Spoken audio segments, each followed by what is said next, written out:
Hello and welcome to another episode of History with Andy Akright. I'm Andy Akright. Today I'm in Lawrence, Kansas at the corner of Kentucky and 8th Street. You see that? No, it's on the other side. Kentucky and 8th Street in Lawrence, Kansas.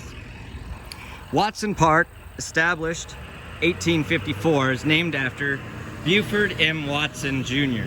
He was the city manager for 19 years and helped get a new city hall and help make Lawrence so pedestrian friendly. So you can really walk up and down Massachusetts, New Hampshire, Kentucky, all these streets. Now,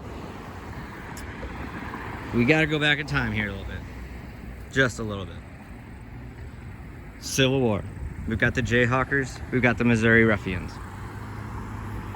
Now, there are a couple different things. John Brown going over, killing some people at night, but then we had some but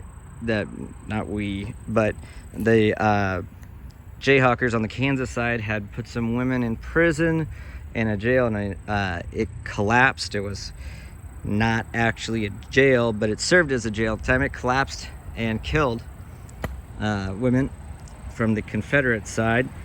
And Quantrill, who is known in Kansas and Missouri lore as the Quatrill Raiders, Confederate side, he came to Lawrence and he pretty much decimated it, right? So Quantrill's raid on Lawrence. Now, in 1863, that's when the raid was. This was a big wooded area, okay? So the people actually went and hid in this area, and then they came down. Whoop. Actually, they went north. It's going north. They went north to the river. So it helped people get away from Quatrill. Now, in the 1880s, right here where the pool is, there was a roller coaster. Okay? Yeah, a roller coaster.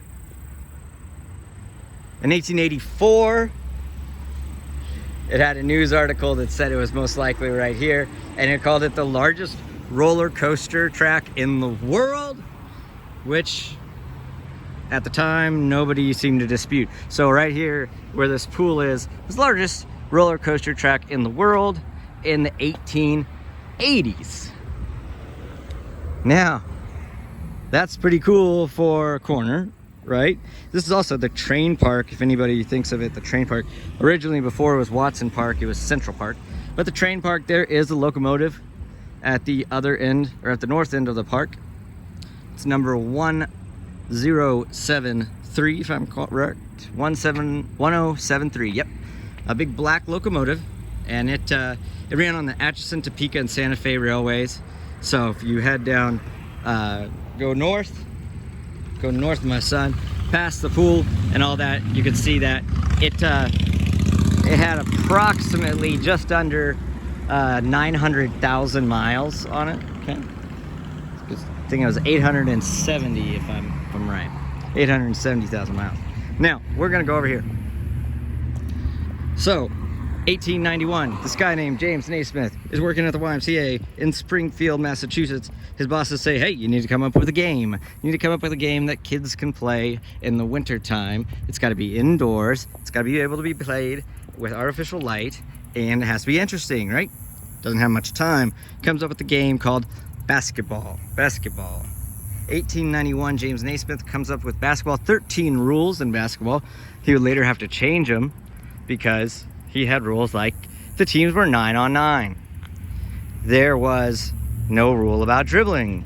There were players tackling each other. And so he obviously had to modify these rules. But these 13 rules created this game that caught on. Now, there are peach baskets and soccer balls. Eventually, he'd cut holes in them. They were 10 feet above the ground. The halves were only 15 minutes. But it caught on the YMCA circuit, right? So all these YMCAs started playing basketball. Basketball wouldn't become a college sport until 1901, and then 40 years later it became an Olympic sport. So from 1891 to 1901, just 10 years, it becomes a college sport. And then 50 years after its founding, it's a Olympic sport. Now, 8th in Kentucky. Why am I talking about Naismith? Because he's Springfield, Massachusetts, home of the National Basketball Hall of Fame. The Naismith Basketball Hall of Fame, rather. Here at KU in Lawrence, University of Kansas in Lawrence, there's Allen Fieldhouse. It's on Naismith Drive. Naismith was the first head coach at the University of Kansas. And in 1899, he coached the first home game for the University of Kansas against the Topeka YMCA. Now, there were only 50 fans in attendance, about 50 fans, because a gas line had broken and it was too cold, right? Now, right now, we have a parking lot here.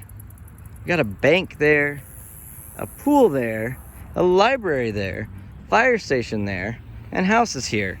But, bada bing, bada boom, what? 807 Kentucky. This is the site of the first home game for the University of Kansas. February 10th, 1899, KU's first home game.